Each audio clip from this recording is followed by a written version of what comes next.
अस्सलाम वालेकुम boys and girls. I hope आप सब खैरियत से होंगे। तो मास फीड इंटेंसिटी के टॉपिकल पास्ट पेपर्स को हम कर रहे हैं और ये हमारा P1 है जिसको हम बेसिकली अभी अटेम्प्ट कर रहे हैं। तो मास फीड इंटेंसिटी के अंदर जो है आपका सबसे पहली जो चीज़ है वो है एक क्वेश्चंस हैं, उसको हम गो थ्रू कर रहे हैं। The question says a lump of a metal has a mass of 200 grams. ठीक है, 210 ग्राम उसका मास है। It lowered into a measuring cylinder containing the water. The level of the water rises from 35 to 140 cm cube. पहले 35 cm cube है, बाद में 140 cm cube हो गया। What is the density of a metal? हमें density of a metal निकालना है, ठीक है। और density of a metal निकालने के लिए हमारे पास ये तरीक़ेकार है कि density बराबर होती है mass upon volume के, ठीक है। तो मास हमारे पास 210 गिवन है, अलबत्ता वॉल्यूम जो है हमें करना है, निकालना है। पहले देखो पानी का वॉल्यूम था 35, बाद में 140 हो गया। तो ये जो इंक्रीज़ हुआ वो किसकी वजह से हुआ है? वो रॉक की वजह से इंक्रीज़ हुआ है। तो रॉक का वॉल्यूम निकालने के लिए हमें क्या करना चाहिए? 140 माइनस 35 कर देना चाहिए। तो 140 माइनस 35 करोगे तो आंसर आएगा। तो ये 210 अपॉन 140 माइनस 35 जब करोगे तो आंसर आ जाएगा 2। तो आंसर आ जाएगा आपका सी। सही है, 2 ग्राम पर cm3। क्वेश्चन नंबर 2 बोलता है मेजरिंग, ये 2 है। A measuring cylinder contains 118 cm3 of water, ठीक है। और when a small object is fully immersed in the water the reading goes to 132। पहले वॉल्यूम है V1 और ये है V2। ऑब्जेक्ट का मास ये है, हमें बोला गया है डेंसिटी निकालो। डेंसिटी वही वाली बात है, मास अपॉन वॉल्यूम होता है। मास 42 है, वॉल्यूम निकालने के लिए क्या करना चाहिए? माइनस करना चाहिए ऑफ कोर्स। तो हम देख लेते हैं 132 माइनस 118 14। तो आंसर बी आ जाएगा सीधा सीधा इसका, 42/14 ये आ गया। अच्छा, वही वाली बात है जैसे पहले पानी का वॉल्यूम था 118 और बाद में हो गया जब रॉक डाला इसमें तो हो गया 132। तो वॉल्यूम ऑफ रॉक निकालने का तरीका क्या था? 132 माइनस 118, वो बराबर हो जाएगा 14 cm3 के, ठीक है। इसके बाद क्वेश्चन नंबर 3 बोल रहा है आपका A passenger is sitting in an aeroplane which takes off and climbs up to 10,000 meters. During this time, what happens to the mass and the weight of the passenger? देखो मास कभी भी change नहीं होता, मास never changes. तो मास will always remain unchanged। जबकि wait की अगर हम बात कर रहे हैं तो देखो होता है क्या है, अगर मैं थोड़ा सा अर्थ के रिस्पेक्ट से समझाऊँ, अर्थ होता है अर्थ गोल होता है ना अर्थ। तो अर्थ की ग्रेविटी इस तरह से होती है, ये देखो,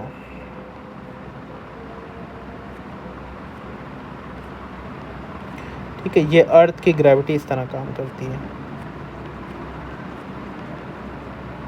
अच्छा, जब बंदा ना करीब होता है, जैसे मिसाल के तौर पे अगर इंसान यहाँ पे करीब है, मैं इससे यूज़ करता हूँ, बंदा यहाँ पे अगर करीब है तो उसको आप देखोगे यहाँ पे सरफेस के ऊपर अगर इसकी बात करें तो डिस्टेंस कम है दो लाइंस के दरमियान, ये दो लाइंस के दरमियान। लेकिन जैसे जैसे आप अर्थ से दूर जाओगे तो इनके दरमियान का डिस्टेंस बढ़ता जा रहा है। देख रहे हो, डिस्टेंस बढ़ रहा है इन दो लाइंस के दरमियान का, यानी ग्रेविटी की दो लाइंस के दरमियान का डिस्टेंस बढ़ रहा है आपका। देखो जब डिस्टेंस कम होता है ना तो ग्रेविटी जो है वो कम होती है। सॉरी उल्टा बोल दिया। जब डिस्टेंस कम होता है ग्रेविटी ज़्यादा होती है। जब डिस्टेंस बढ़ जाते हैं इनके दरमियान ग्रेविटी कम हो जाती है। इसको इस तरह समझो कि एक सरफेस है, उस पर बहुत सारी लाइंस काम कर रही हैं ग्रेविटी की। अब कोई बंदा अगर यहाँ पे है तो उसे बहुत सारी ग्रेविटी फेस करेगा, लेकिन एक ही वही वो बंदा अगर उसके ऊपर बहुत सारी लाइंस काम नहीं कर रही हैं इस तरह से, तो अब ये बंदा जो है कम ग्रेविटी फेस करता है। देख रहे हो, डिस्टेंस बढ़ गया। पहले डिस्टेंस कम थे तो ग्रेविटी ज़्यादा थी, अब डिस्टेंस कम हो गया तो ग्रेविटी, उल्टा बोल रहा हूँ, पहले डिस्टेंस कम था तो ग्रेविटी ज़्यादा थी, अब डिस्टेंस इनके दरमियान इंक्रीज़ हो गया ना तो ग्रेविटी क्या हो गई है? ग्रेविटी इंक्रीज़ हो गई है। सही है।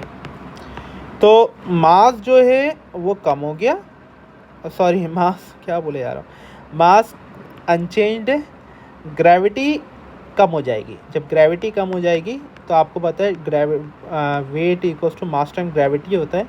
ग्रेविटी कम हो जाने की वजह से वेट भी कम हो जाना चाहिए फिर, ठीक है, क्योंकि ये दोनों आपस में डायरेक्टली प्रोपोर्शनल होता है। तो आंसर सी हो जाएगा आपका, ठीक है। क्वेश्चन नंबर 4 की अगर बात करें, क्वेश्चन 4 बोल रहा है student collect stones and finds their density which apparatus is needed to measure the mass and volume of the stone. अच्छा जी, मास और वॉल्यूम निकालना है आपने, ठीक है।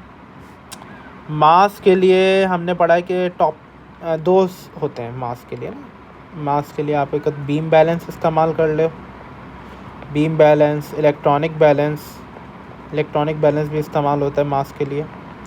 और एक होता है टॉप पेन बैलेंस, वो जो बेसिकली अपने तराजू देखे होंगे फल वालों के पास, तो वो पेन इस्तेमाल करते हैं ऊपर, तो वो टॉप पेन कहलाता है, इससे उसको टॉप पेन बैलेंस बोलते हैं।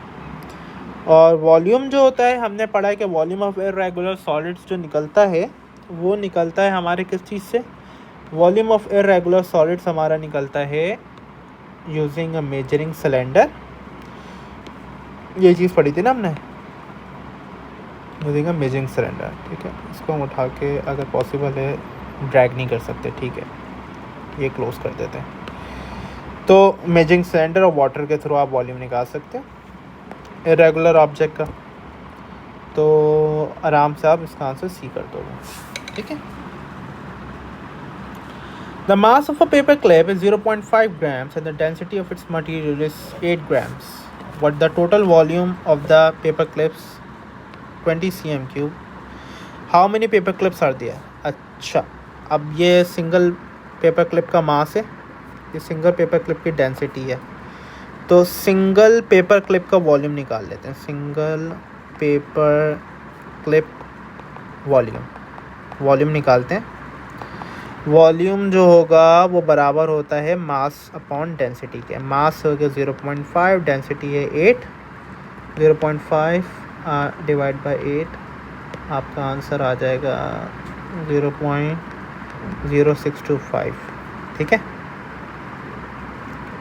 ग्राम पर not gram per, it's simple cm cube. It's a mass of a single paper clip. अब सिंगल पेपर क्लिप जब है हमारी तो उसका वॉल्यूम है 0.0625 cm क्यूब, सही है ना।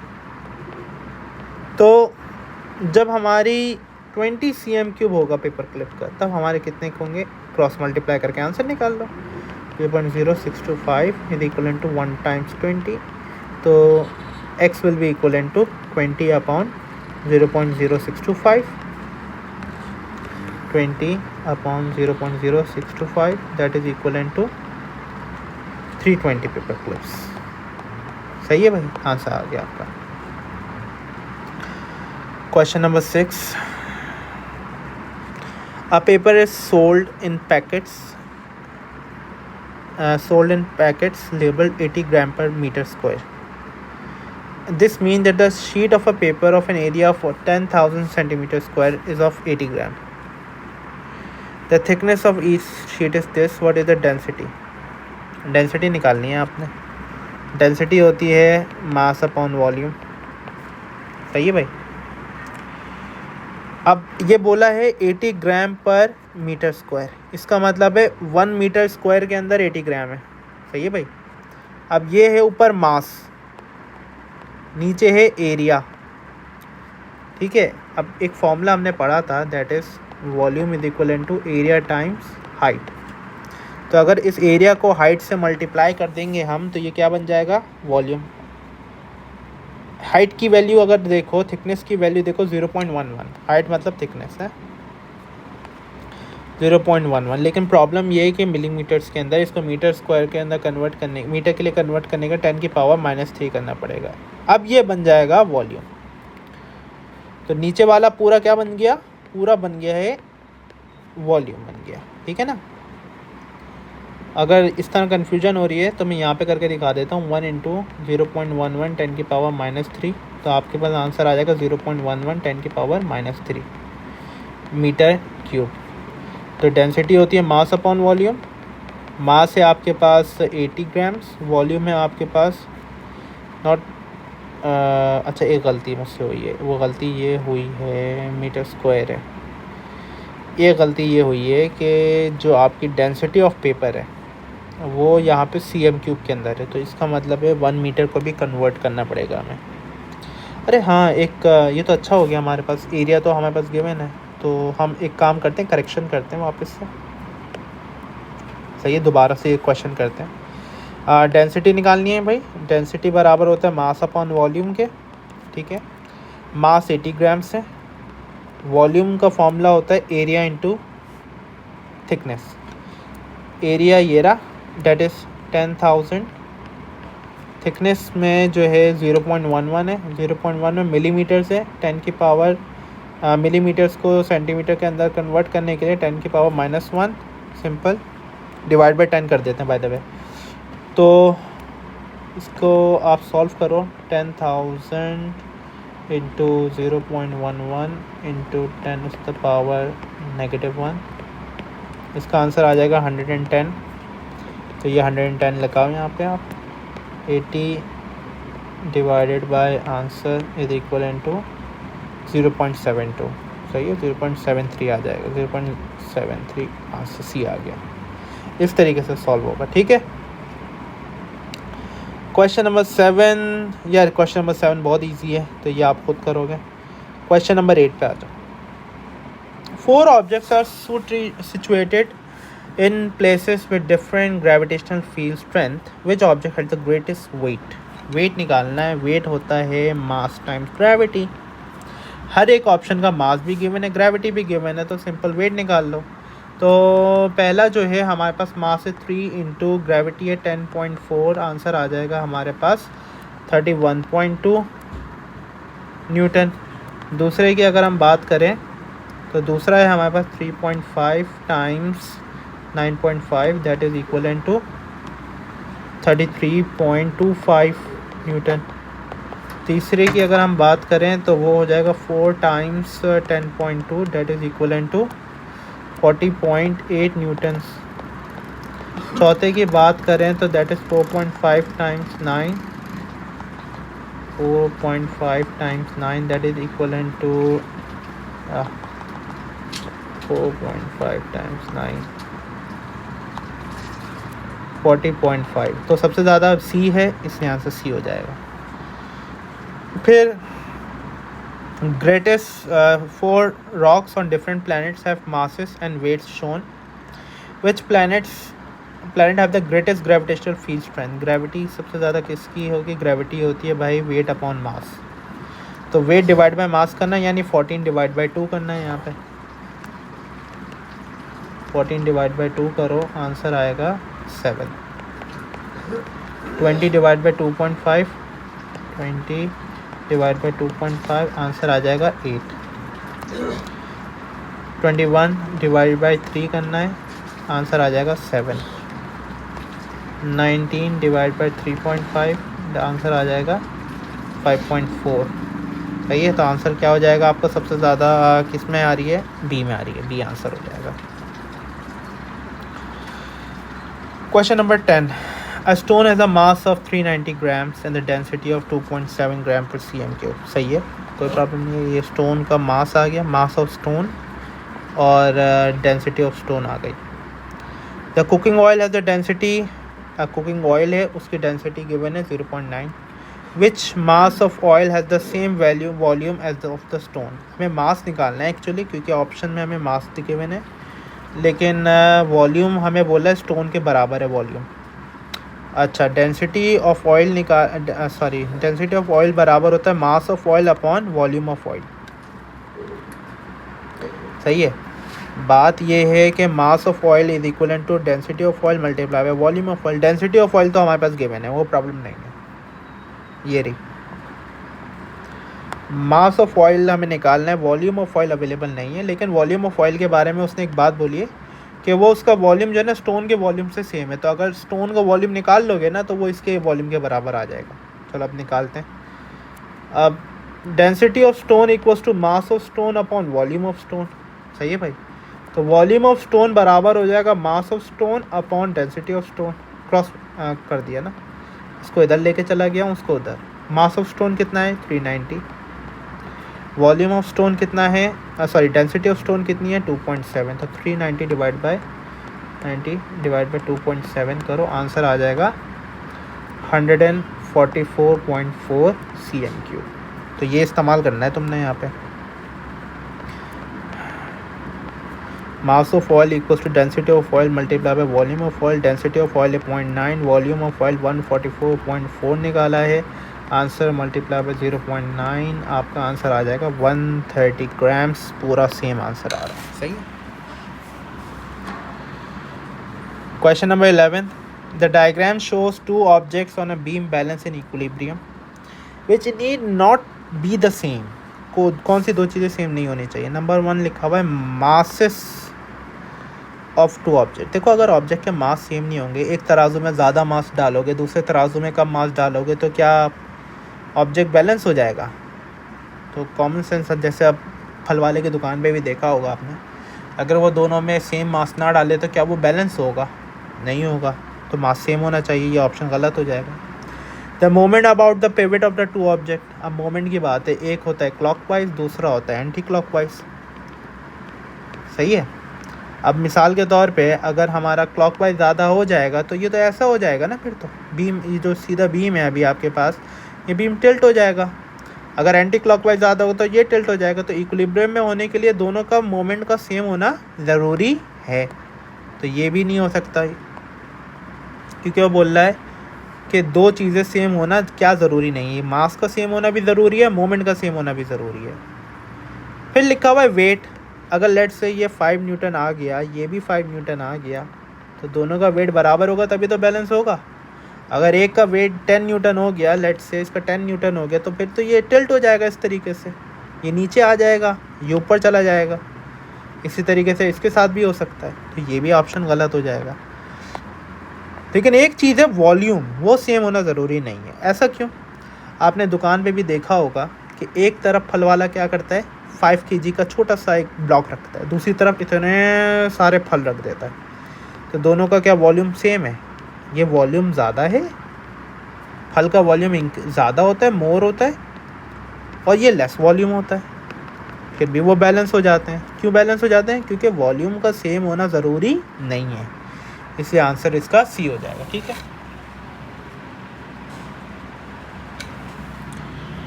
Question number 12, mass of a measuring cylinder is measured before and after pouring a liquid into it. अब ये मास जो हमारे पास है ये सिर्फ सिलेंडर का मास है, ठीक है। What is the density of liquid? The density of liquid बराबर होगा मास of liquid upon volume of liquid के। अब मास ऑफ, इसमें किसका मास है? ये सिलेंडर का मास है। अच्छा, इस मास की बात करें तो ये सिलेंडर प्लस लिक्विड का मास है। हमें डेंसिटी कैलकुलेट करनी है लिक्विड की, तो मास ऑफ लिक्विड चाहिए हमें। अब मास ऑफ लिक्विड निकालने के लिए हमने इन दोनों को क्या करना पड़ेगा, आपस में सब्ट्रैक्ट। तो 149.5 सब्ट्रैक्ट बाय 110, तो जल्दी से कर लेते हैं। 149.5 माइनस 110, 39.5। वॉल्यूम क्या हो जाएगा? 50 हो जाएगा वॉल्यूम। क्यों भाई? सीधा सीधा बेजिंग सिलेंडर से वॉल्यूम 50 मेजर कर लो। तो answer divide by 50, that is equivalent to 0.79। Answer A हो जाएगा आपका। Question number 13, a room measures 4/3/2। The density of air in the room is 1.3 kg per meter cube। What is the mass of air in the room? Mass of air निकालना है। तो density होती है मास upon volume, तो मास होता है density into volume. Density 1.3 है। Volume निकालने का तरीका है, आप देखो यहाँ पे लेंथ भी गिवन है, ब्रेथ भी गिवन है, हाइट भी, तो तीनों को आपस में मल्टीप्लाई कर दोगे तो 4 × 3 × 2, इनको मल्टीप्लाई करोगे तो क्या आंसर आएगा? डायरेक्ट कर लेते हैं। 1.3 मल्टीप्लाई बाय 4 × 3 × 2, आंसर हो जाएगा 31.2 kg, जो कि करीब करीब है 31 kg के। Question number 14, a spacecraft travels from earth to moon. अब एक स्पेस क्राफ्ट है, वो अर्थ से मून की तरफ जा रहा है। At a certain point in a journey it has zero weight. अब ये अर्थ है आपका और ये छोटा सा मून है, ठीक है। जब भी कोई स्पेस क्राफ्ट बीच में होगा, ठीक है, अर्थ भी इसे पुल करेगा और मून भी इसे पुल करेगा। अर्थ भी इसे अट्रैक्ट करेगा, मून भी अट्रैक्ट करेगा। तो वेट ड्यू टू अर्थ है ये, और वेट ऑन मून है। अगर अर्थ का वेट और मून की तरफ जो अट्रैक्ट कर रहा है, उन दोनों का वेट बराबर हो जाएगा, तो रिजल्टेंट फोर्स तो ज़ीरो हो गई। रिजल्टेंट फोर्स उसकी क्या हो गई? ज़ीरो हो गई। तो रिजल्टेंट फोर्स ज़ीरो हो गई। ज़रा तवज्जो से सुनिएगा, फोर्स बराबर होता है मास टाइम्स एक्सेलरेशन के। जब फोर्स ज़ीरो हो गई तो एक्सेलरेशन भी क्या हो गई उसकी? ज़ीरो हो गई। इसका मतलब उसका वेट ज़ीरो हो गया। जब वेट ज़ीरो हो गया, मास टाइम्स ग्रेविटी, जब वेट ज़ीरो हो गया तो ग्रेविटी भी क्या हो गई? ज़ीरो हो गई। इसका मतलब ये हुआ कि आंसर क्या होना चाहिए? The gravitational field on the earth and the moon cancels each other. Answer A होना चाहिए,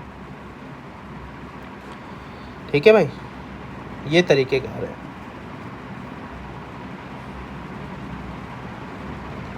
question number 15, it's a technical question, ज़्यादा टेक्निकल नहीं है, नॉर्मल है वैसे। Two identical beakers contain the same mass of liquid. Mass same है बोलने, there is a different liquid in each beaker, ठीक है। Liquid Q has the density raw, सही है। Find the density of liquid P, ठीक है। Liquid Q के बोलने वो डेंसिटी रॉ है, ठीक है।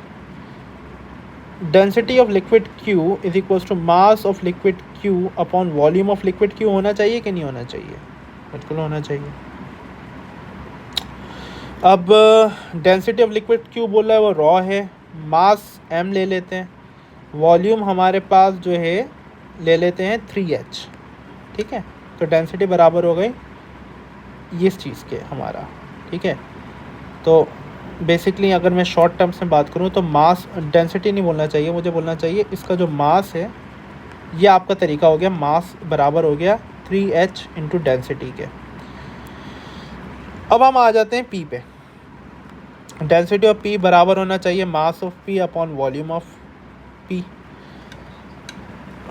अब मास ऑफ P जो है वो मास ऑफ Q के बराबर है, क्योंकि उसने बोला था दोनों के मास बराबर हैं। तो मास आप ये डाल दोगे 3HQ रॉ डाल दोगे। वॉल्यूम ऑफ P बराबर है सिर्फ H के, सो H से H कैंसिल आप कर दोगे, तो डेंसिटी ऑफ P बराबर हो जाएगा 3 टाइम्स रॉ के, ठीक है भाई। तो आंसर हो जाएगा C।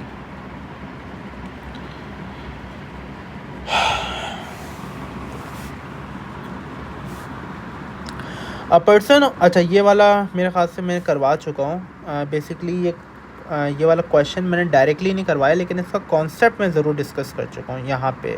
आई गेस यहाँ पे डिस्कस किया मैंने। तो एक दफ़ा अगर कॉन्सेप्ट यहाँ पे डिस्कस कर लिया तो मैं ये एक्सपेक्ट कर सकता हूँ आपसे कि आप जो है इसको खुद से अटैम्प्ट करोगे क्वेश्चन नंबर 16 को। प्रॉब्लम आएगी तो पे व्हाट्सएप करके पूछ लेना, कोई प्रॉब्लम नहीं है, ठीक है। इनकेस अगर नहीं फिर भी नहीं समझ में आए तो फिर मुझसे क्लास में पूछ लेना, फिर भी समझ में नहीं आए तो फिर ऑनलाइन मीटिंग करके फिर हम तुम्हें समझा दूँगा, ठीक है। Question number 17, a box has an internal volume of 1000 cm3, ठीक है। When a solid object is placed in the closed box, the volume of air in the box is 520 cm3. The density of object 8 grams है. What is the mass of object? अच्छा भाई, अब यहाँ पे हमें mass of object निकालना है। तो मास ऑफ ऑब्जेक्ट बराबर होगा density of object multiply by volume of object. Density of object हमारे पास है, वॉल्यूम का मसला आ रहा है। देखो जब ये खाली था ना पूरा, जब ये हवा थी, सिर्फ एयर थी, तो एयर में वो बोल रहे 1000 cm3 था एयर। लेकिन जब इसके अंदर ऑब्जेक्ट डाले ना तो अब एयर सिर्फ रह गई है 520 cm3। तो वाकई वॉल्यूम किसने ऑक्यूपाई कर लिया होगा? सॉलिड ऑब्जेक्ट ने ऑक्यूपाई कर लिया होगा। तो ऑब्जेक्ट का वॉल्यूम क्या हो जाएगा फिर? 1000 माइनस 520 हो जाना चाहिए। तो अगर 1000 माइनस 520 करें तो आंसर आ जाएगा 480 cm3। तो डेंसिटी ऑफ ऑब्जेक्ट हमारे पास 8 है, वॉल्यूम 480 हो गया, ठीक है। तो हम बोलेंगे 8 times 480 that is equal to 3840 grams. B answer हो गया। Question number 18। अच्छा जी, the mass and the volume of the bar made from metal X are measured. The masses and the volume of 4 other bars are measured. Which bar is made from the metal with the density that is double of x? अच्छा जी, density double होनी चाहिए, ठीक है। Density double होने के लिए, density आपको पता है मास अपॉन वॉल्यूम होती है ना, तो हर ऑब्जेक्ट का मास कह रहा है डबल है और वॉल्यूम हाफ। अब देख लेते हैं, देखो मिसाल के तौर पे इस ऑब्जेक्ट की बात करते हैं। डेंसिटी इसकी अगर निकालेंगे तो मास कह रहा है डबल, तो इसका मास हो जाना चाहिए 2m, और वॉल्यूम कह रहा है हाफ, तो वॉल्यूम हो जाना चाहिए 0.5 v, ठीक है। तो हम सॉल्व करते हैं, 2 डिवाइड बाई 0.5, आंसर आ जाएगा 4। तो इसका आंसर आ रहा है 4 टाइम्स मास अपॉन वॉल्यूम, यानी 4 टाइम्स मास अपॉन वॉल्यूम, ठीक है। यानी डेंसिटी 4 टाइम्स आ रही है यहाँ पे, क्योंकि मास अपॉन वॉल्यूम डेंसिटी के बराबर है ना, तो ये 4 टाइम्स डेंसिटी आ रही है।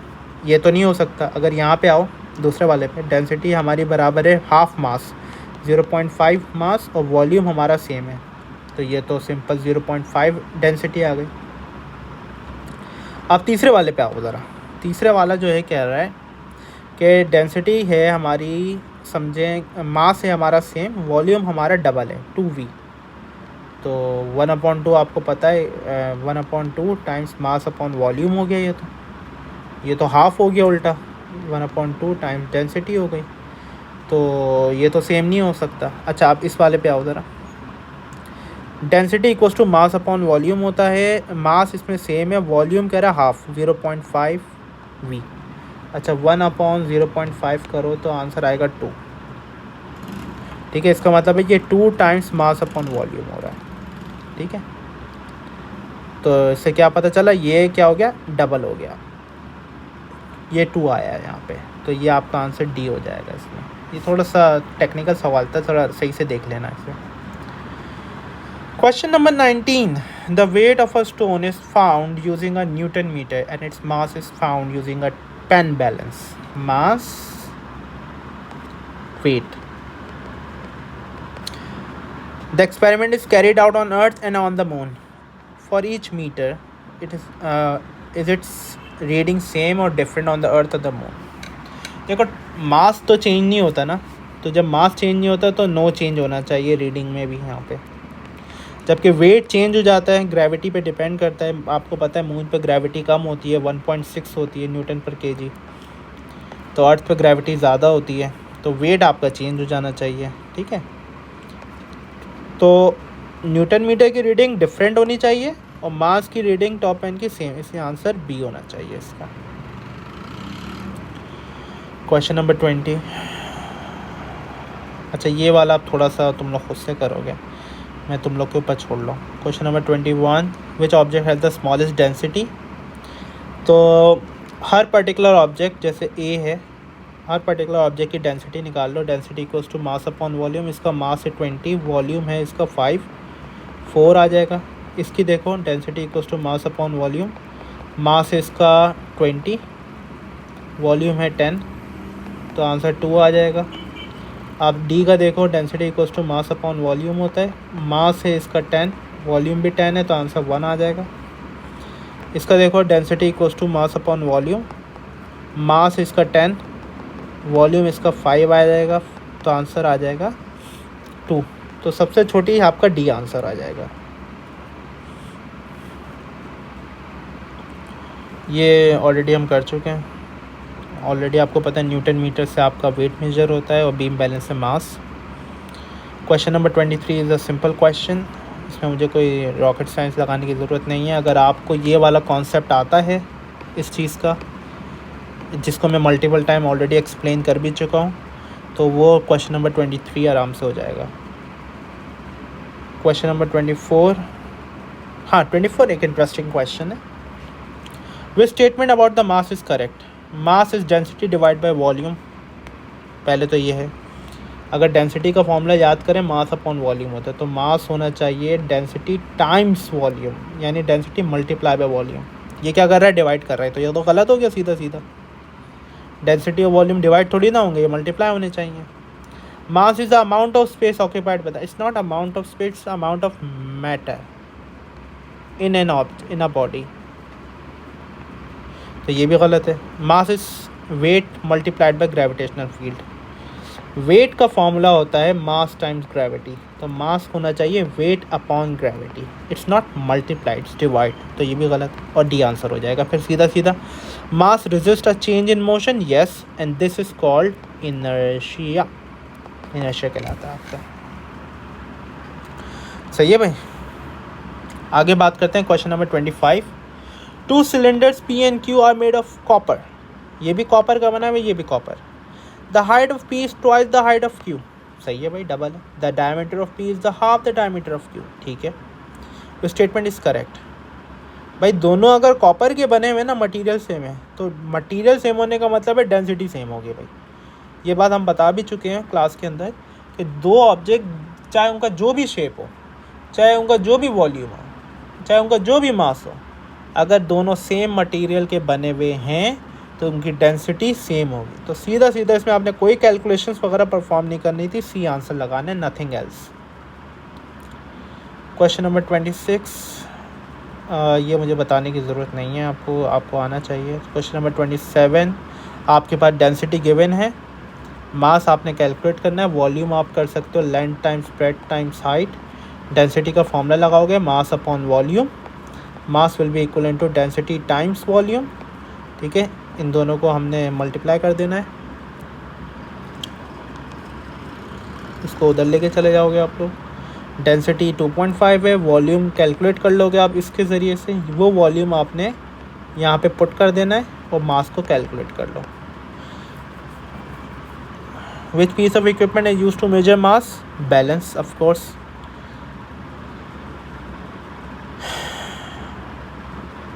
अब क्वेश्चन नंबर 29 देखो ज़रा, एक बड़ा मज़े का क्वेश्चन है, इसमें काफ़ी बच्चे ना मतलब कैलकुलेशंस पे चले जाते हैं।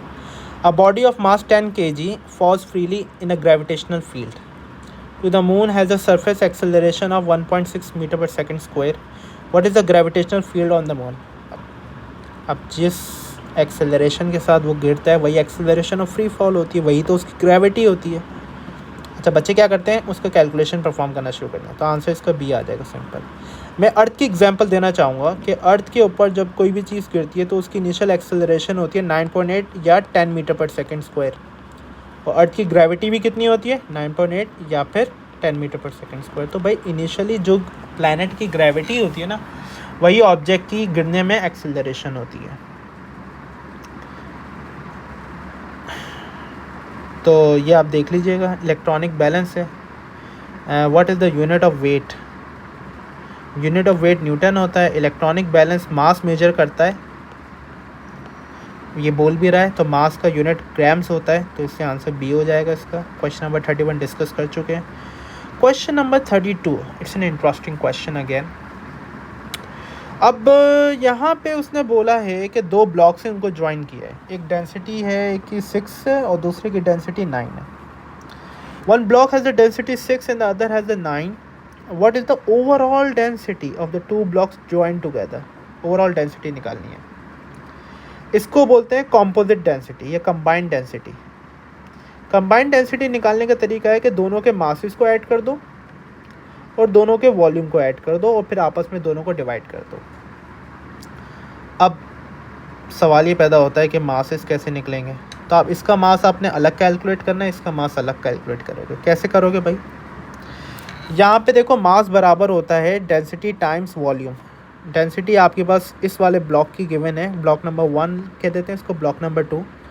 ब्लॉक नंबर 1 की डेंसिटी है 6 और वॉल्यूम होगा 1 टाइम्स 1, क्योंकि तीनों 1 है तो आंसर 6 हो जाएगा, m1 बोल देते हैं। ब्लॉक नंबर 2 की बात करें अगर हम, तो मास बराबर होता है डेंसिटी टाइम्स वॉल्यूम। डेंसिटी है हमारे पास 9, वॉल्यूम है हमारे पास 2 टाइम्स 1 टाइम्स 1, 1 टाइम्स 1, क्योंकि ये देखो भाई, एक चीज़ और इम्पॉर्टेंट है, अगर ये वाली लेंथ बराबर है ना सारी, तो ये 1 होंगी सब। ये वाली लेंथ बराबर है ना, तो इसलिए ये भी 1 होगी। तो कंफ्यूज नहीं हो जाना यहाँ पे क्या लेंथ लेंगे। तो 9 1 9 9 2 18 हो जाएगा, 18 ग्राम्स। तो 6 ग्राम्स प्लस 18 ग्राम्स। वॉल्यूम की बात करें तो पहले का वॉल्यूम है 1 प्लस दूसरे का वॉल्यूम है 2। ठीक है, कैलकुलेट भी करके देख लेना, आंसर पता चल जाएगा। तो कैलकुलेट करते हैं, 6 + 18/3, आंसर आ जाएगा 8 ग्राम पर cm3।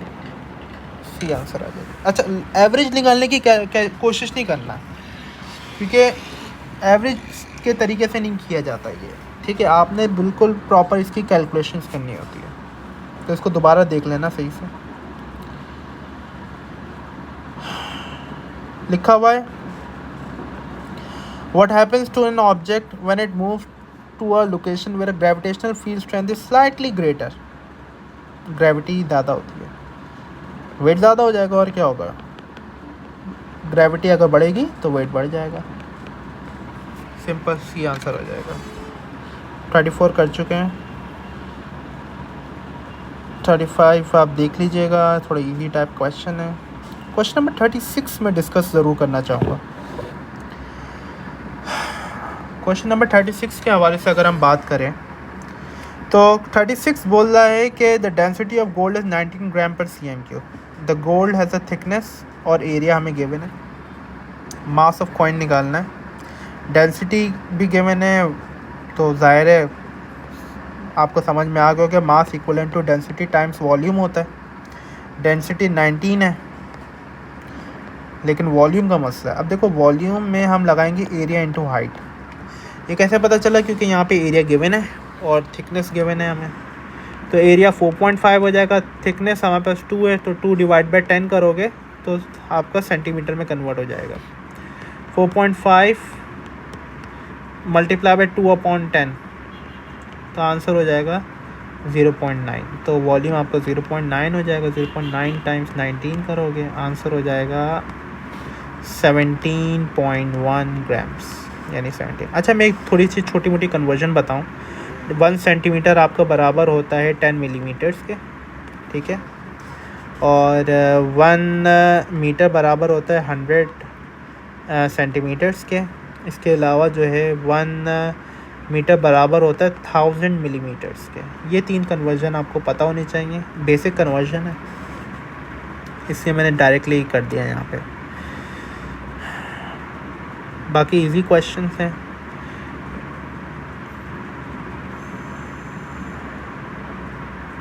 क्वेश्चन नंबर 38 ट्राई कीजिएगा एक दफ़ा, अगर नहीं समझ में आया तब तो पूछिएगा।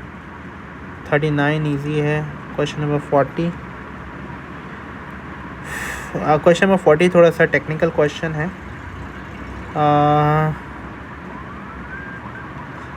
एक दफ़ा ट्राई कीजिएगा इसको, ठीक है।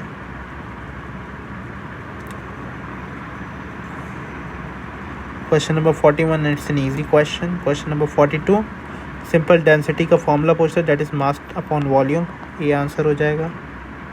क्वेश्चन नंबर 43 डिस्कस कर चुके हैं। कोई भी चीज़, कौन सी चीज़ चेंज नहीं होती, हमेशा एक चीज़ है, वो है मास। मास कभी चेंज नहीं होता। क्वेश्चन नंबर 45, 46 देख लीजिएगा। 47 इजी क्वेश्चन है। 48 इजी है। 49 इजी है। 50, अच्छा क्वेश्चन नंबर 50 की बात करता हूँ। A metal disc is heated 600 degree Celsius and lowered into a beaker of water. What happens with the mass of a metal disc and the mass of a water? Mass of a metal disc never changes. Mass of a water in a beaker की बात करें, जब खौलती हुई गरम disc आप water के अंदर डालोगे तो आपको क्या लगता है कि वो पानी बॉयल होना शुरू हो जाएगा, नहीं हो जाएगा? आप बोलोगे बॉयल होगा भाई, पानी तो 100 डिग्री सेल्सियस पे बॉयल हो रहा है, आप तो 600 डिग्री सेल्सियस की डाल लो। तो क्या पता चला? पता ये चला कि भाई अगर ये डिस्क आप डालोगे तो डिस्क डालने का नुकसान ये हो जाएगा कि पानी बॉयल होकर निकल जाएगा। अब वो बोला मास of water in a beaker, क्या होगा? मास ऑफ वाटर जो बीकर के अंदर होगा वो तो रिड्यूस हो जाएगा, क्योंकि वो भाप बन के उड़ जाएगा, स्टीम बन के वो इवेपोरेट हो जाएगा। ठीक है, तो आंसर क्या हो जाएगा, मास ऑफ बीकर जो है वो डिक्रीज़ हो जाएगा, और मास ऑफ वाटर ना बीकर डिक्रीज़ हो जाएगा, mass of metal disc increase no change होगा। बाकी आप खुद ट्राई कर सकते हो। इनके आंसर्स ये रहे मास वेट इंटेंसिटी के, एक दफ़ा स्क्रीनशॉट ले लो इसका। जो आंसर नहीं भी अवेलेबल थी वो मैंने आपको बता दिया। ठीक है, तो 50 सही है, ये आपके पास आ गए। आई होप आपके लिए ईजी रहेगा। इंशाल्लाह मिलते हैं नेक्स्ट टॉपिक के साथ। Thank you so much. अल्लाह हाफ़िज़।